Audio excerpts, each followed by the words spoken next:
Berita selanjutnya pemirsa, dalam rangka turut mencerdaskan bangsa dan membangun negeri, di Banyuwangi, Jawa Timur ada kegiatan menarik. Kegiatan tersebut yakni keaksaraan dasar untuk masyarakat lebih bersinar, yang di-launching dengan tema Melek Aksara di Kampung Batara di lingkungan Papring, Kecamatan Kalipuro, Banyuwangi.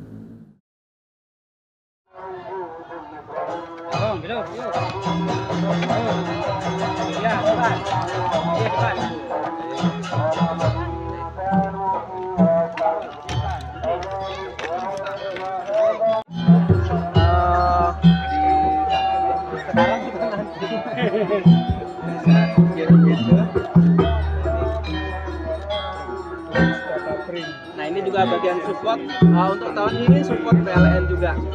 Kami ada 3. Pemirsa, dalam rangka turut mencerdaskan bangsa dan membangun negeri, di Banyuwangi, Jawa Timur ada kegiatan menarik. Kegiatan tersebut yakni keaksaraan dasar untuk masyarakat lebih bersinar, yang di-launching dengan tema Melek Aksara di Kampung Batara di lingkungan Papring, Kecamatan Kalipuro, Banyuwangi.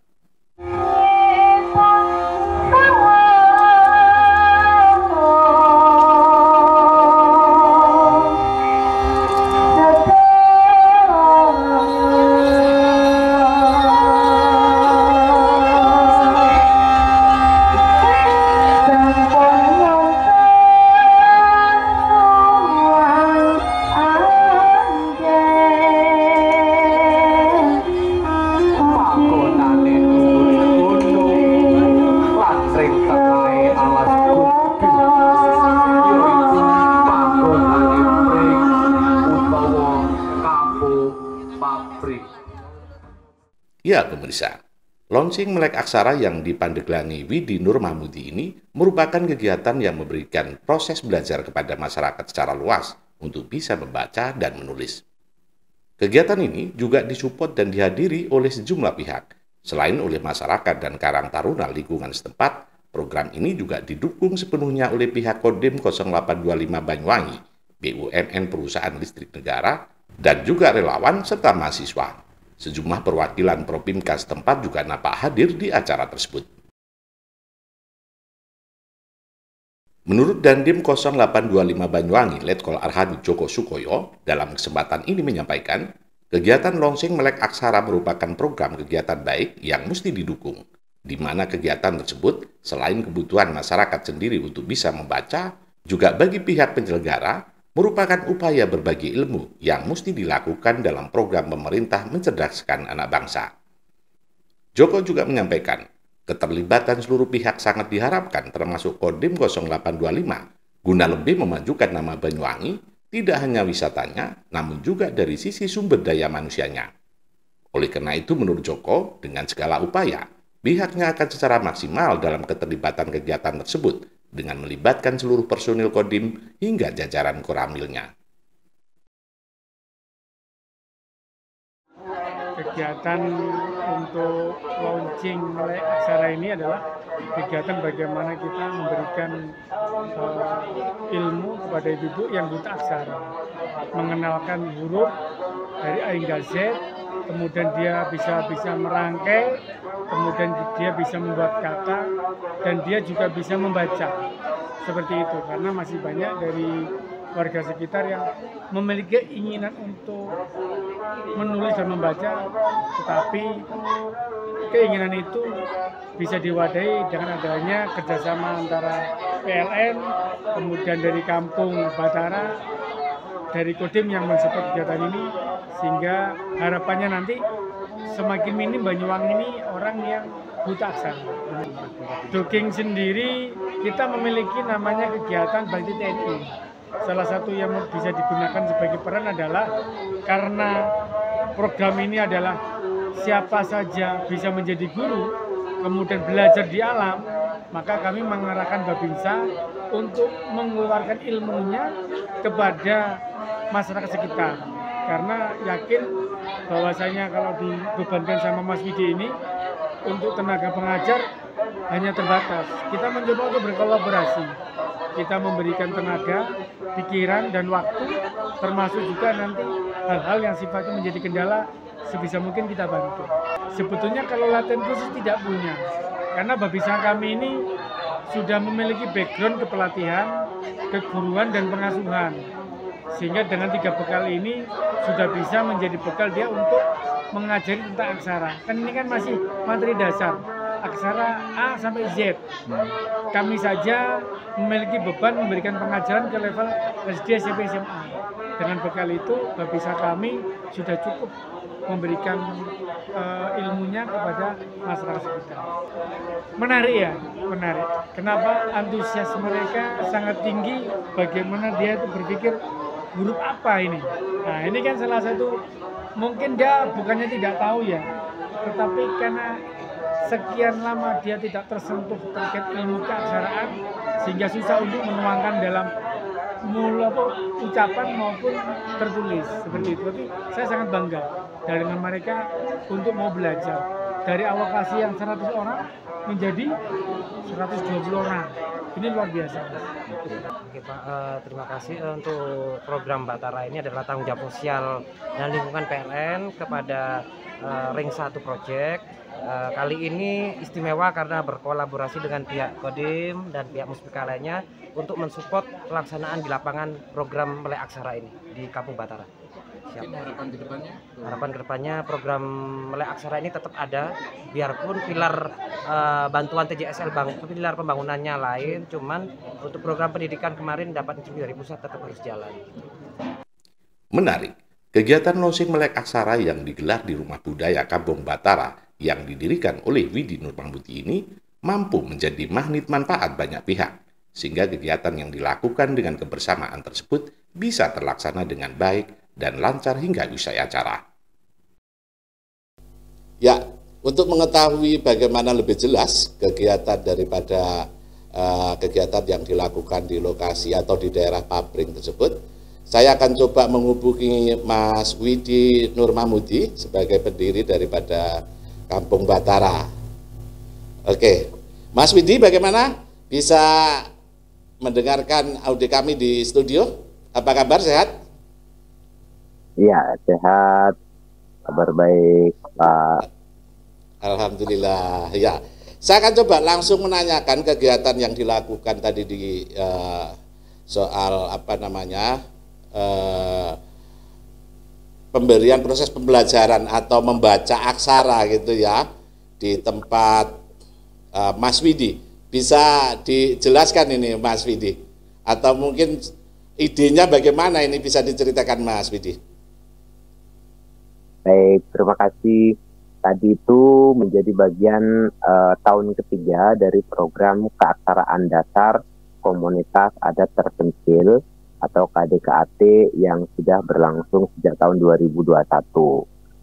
Dan jika tahun-tahun sebelumnya itu kami menggandeng lembaga yang berbasis pendidikan, untuk tahun ini kami menggandeng beberapa komunitas, kemudian ada Karang Taruna, kemudian masyarakat sekitar yang menjadi guru lokal, dan itu juga yang memantik perhatian dari beberapa lembaga juga untuk terlibat mengajar.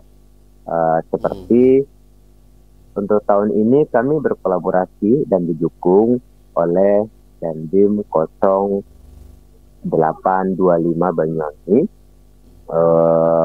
untuk terlibat langsung mengajar dan berinteraksi dengan masyarakat yang masih buta aksara agar mereka punya semangat dan punya daya kreatif untuk mengingat dan bisa membaca sehingga mampu mengurangi angka buta huruf yang ada di lingkungan khususnya Kecamatan Kalipuro dan Banyuwangi secara umum.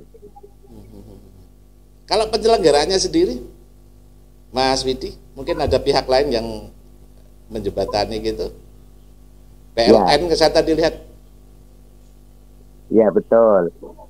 Jika tahun pertama ada kementerian yang menjembatani, kemudian pada tahun kedua dan ketiga tahun ini semua kegiatan itu disupport penuh oleh PLN, PCPLN, UIP, JBTD.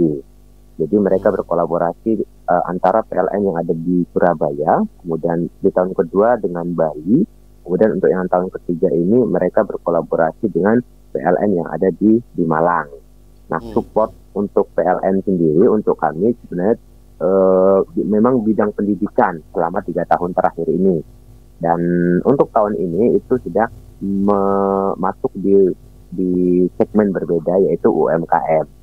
Dan untuk program keaksaraan atau KDKAT gitu kan ya. KDKAT itu keaksaraan dasar komunitas adat terpencil untuk tahun 2023 itu sudah mendapatkan penghargaan dari Kemendes gitu kan untuk tingkat BUMN di mana PLN sendiri mendapatkan sertifikat gold kayak gitu.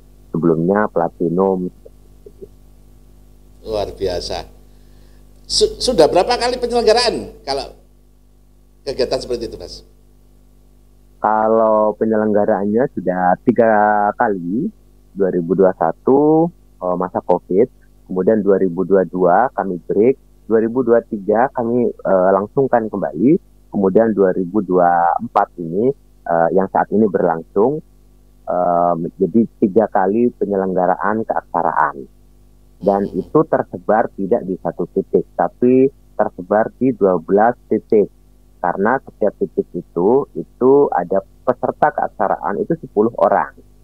Dan untuk tahun ini jumlah pesertanya yang terlibat dalam proses pembelajaran keaksaraan itu ada 120 orang dengan 24 tutor. Kemudian ada mahasiswa juga yang terlibat membantu, kemudian juga ada pihak dari aparat Kodim itu juga yang membantu, dan mereka tersebar di 2 desa, yaitu Desa Ketapang dan Kelurahan Kalipuro. Kemudian teknis pengajarannya itu siang, malam, atau mungkin berpindah-pindah gitu, atau di tempat itu tadi? Kalau untuk teknis pembelajarannya, kami mengutamakan kepada pengenalan aksara dulu. Pengenalan aksara, kemudian mereka akan menggabungkan aksara itu menjadi kata, dan minimal sebenarnya adalah mereka mengenal mampu menulis nama sendiri. Itu yang pertama. Kemudian untuk lokasinya sendiri juga di wilayah masing-masing, ada yang di Ketapang, ada yang di Sumber Nanas. Di Sumber Nanas itu wilayah di tengah hutan seperti itu ya. Jadi tutornya itu kami ngambil dari warga lokal yang sudah punya pengetahuan. Ada yang sarjana, ada yang memang punya basic guru, ada yang karang taruna yang punya basic guru, kayak gitu. Jadi karang tarunanya yang akan memilih teman-temannya yang punya basic. Dan itu jadwalnya rata-rata karena kita mengikuti jadwal longgar masyarakat, sehingga rata-rata yang terjadi adalah jam ba'da maghrib sampai Isya, dan ada ba'da Isya sampai dengan jam 9, jam 7 ya, jam 7 malam sampai dengan jam 9. Jumlah durasinya itu setiap malamnya adalah 2 jam. Kalau dari jam 6 berarti sampai ke jam 8, kalau jam 7 berarti ke jam 9, seperti itu. Dan ini mereka sistem yang kami bangun adalah bukan sistem mengajar seperti pada sekolah-sekolah umum, karena yang kami ajak komunikasi dan interaksi itu kan orang tua, sehingga kami ingin membangun pola pembelajaran yang humanis sehingga mereka tidak merasa tertekan, tetapi bagaimana pendidikan yang pola pembelajarannya itu nyaman, seperti itu. Iya.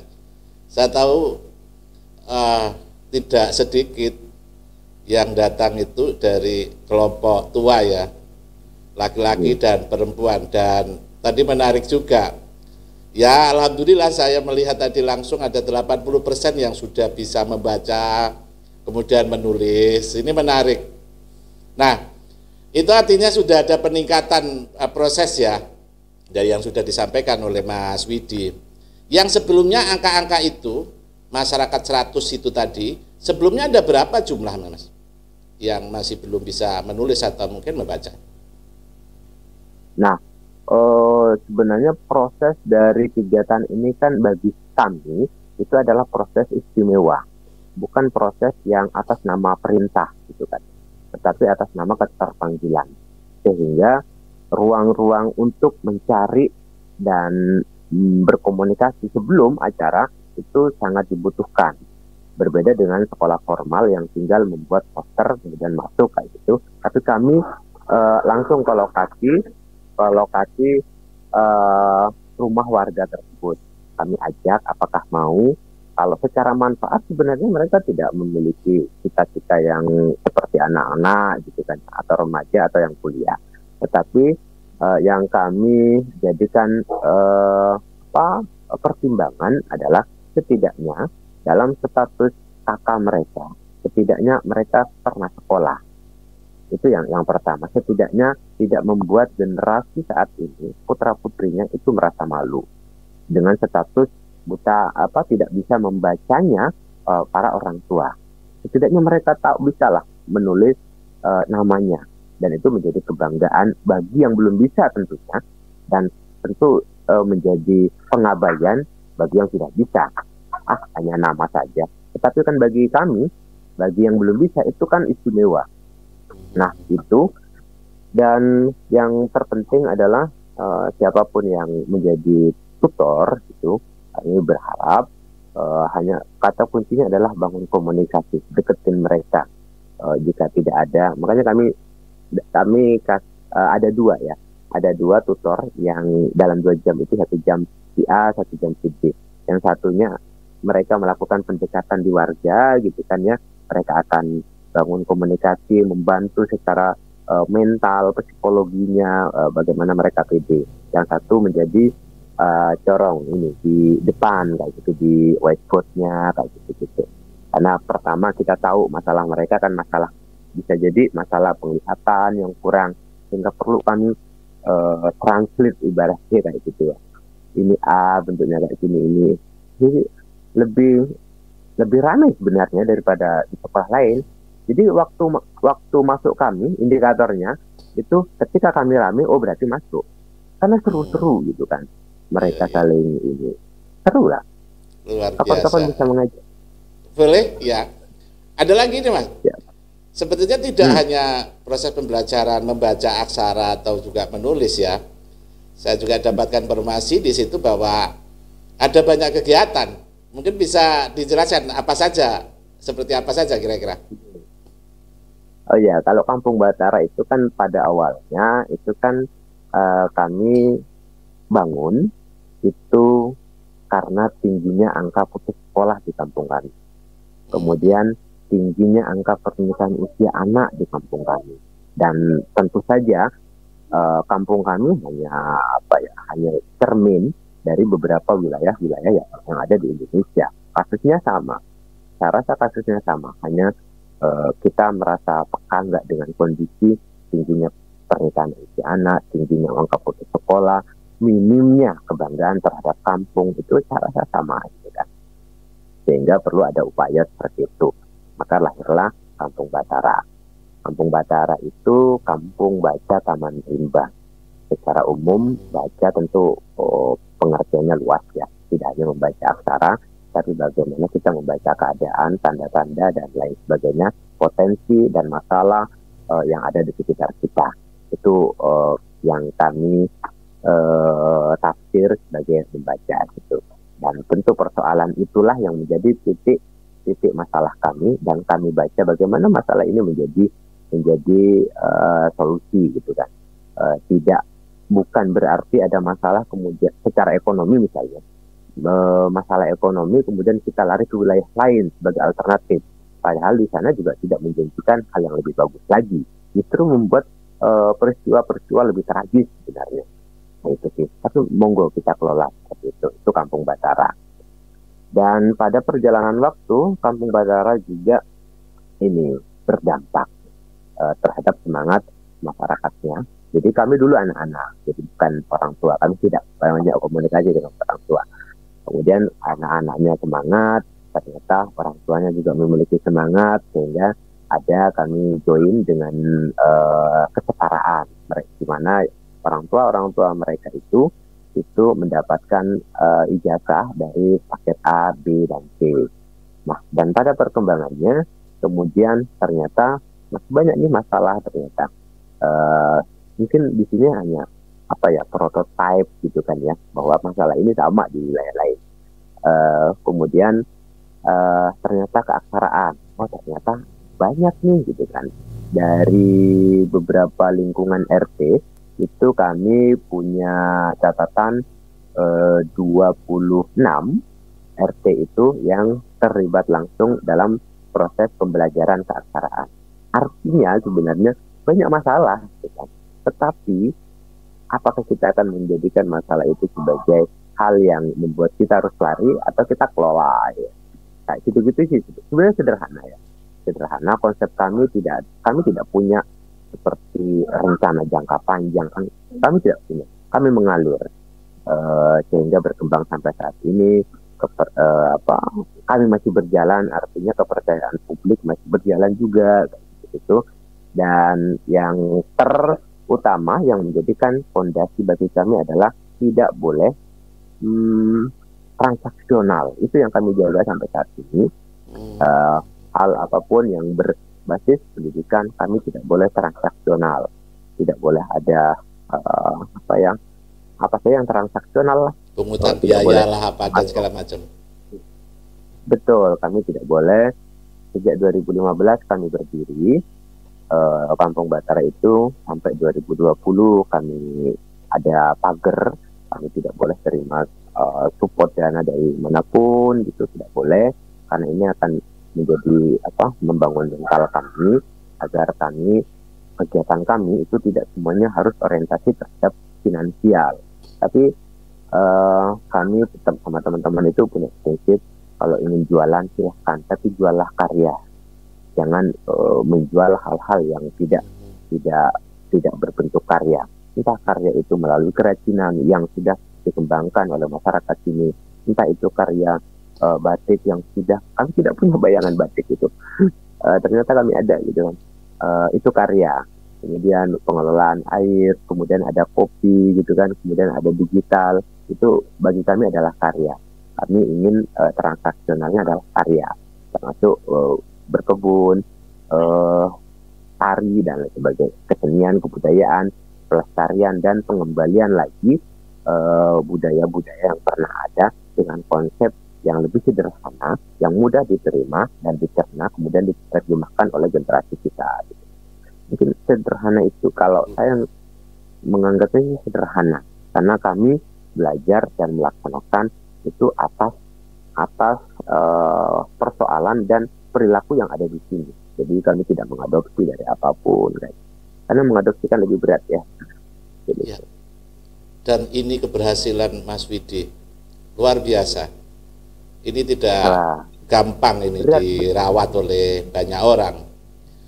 IDD dan proses yang dilalui sekian lamanya itu luar biasa. Ya maka tidak heran kalau Kampung Batara itu dikenal di mana-mana, tidak hanya di Banyuwangi, karena kegiatannya sudah banyak nilai plusnya, kira-kira gitu. Harapan Mas ke depan Mas, dengan apa yang menjadi ide dan Mas Widi sebagai pendiri dari Kampung Batara ini ke depannya, harapannya seperti apa Mas? Harapannya sih sederhana juga mungkin ya. Harapannya karena ini adalah peristiwa yang terjadi di lingkungan kita, sehingga sebenarnya bisa dilakukan oleh siapa saja, apalagi yang memiliki intelektualitas dan dasar akademik yang tinggi gitu ya. Akan tetapi yaitu tadi tantangannya tentu di persoalan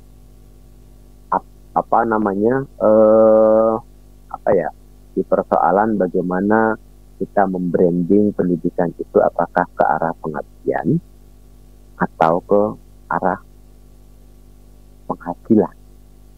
Apakah pengabdian tidak menghasilkan? Harusnya menghasilkan kalau kita orientasinya ke sana. Tetapi kalau kan selama ini kan tidak pernah ada pendidikan yang memberikan ruang, ayo bangun sesuatu yang bersifat minat bakatnya, persoalan yang ada. Tetapi kami kan pendidikan kan diarahkan menjadi buruh ya, menjadi buruh dengan jadi buruh di sini. Sementara ketika jadi buruh kita tahulah bahwa dampaknya kita akan meninggalkan kampung. Ketika kita sudah tidak mengenal kampung, kita akan menjual dan bahkan menggusur. Kita tahu bahwa yang menjadi penggusur atau yang menghilangkan wilayah-wilayah itu kan bukan orang yang tanda kutip yang tidak punya ijazah, tapi mereka yang punya pengalaman, gitu kan. Nah, itu harapannya itu. Ketika kelola kampung, saya rasa itu bisa menjadi bagian dari pengabdian terhadap satu bangsa. Tapi ketika kita orientasinya adalah menjadi menjadi bagian dari korporasi, dan tidak salah, tetapi setidaknya otak, pikiran, dan keilmuan kita silahkan disisihkan di kampung, karena itu lebih membutuhkan. Harapannya itu bisa dilakukan oleh siapa saja, mahasiswa, anak-anak muda, terutama anak muda ya. Saya rasa seperti itu ya. Itu bisa dilakukan, tidak ada yang istimewa, tidak ada rencana jangka pendek aja. Kita ngalir aja, gitu ya mungkin. Luar biasa. Terima kasih waktunya Mas Widi. Nanti mungkin waktu bisa kita sambung lagi karena waktunya terbatas. Sekali lagi terima kasih, jaga kesehatan, tetap semangat, dan harapan-harapan itu tetap terwujud dengan baik dan manfaat banyak orang. Terima kasih, saya tinggalkan ke studio.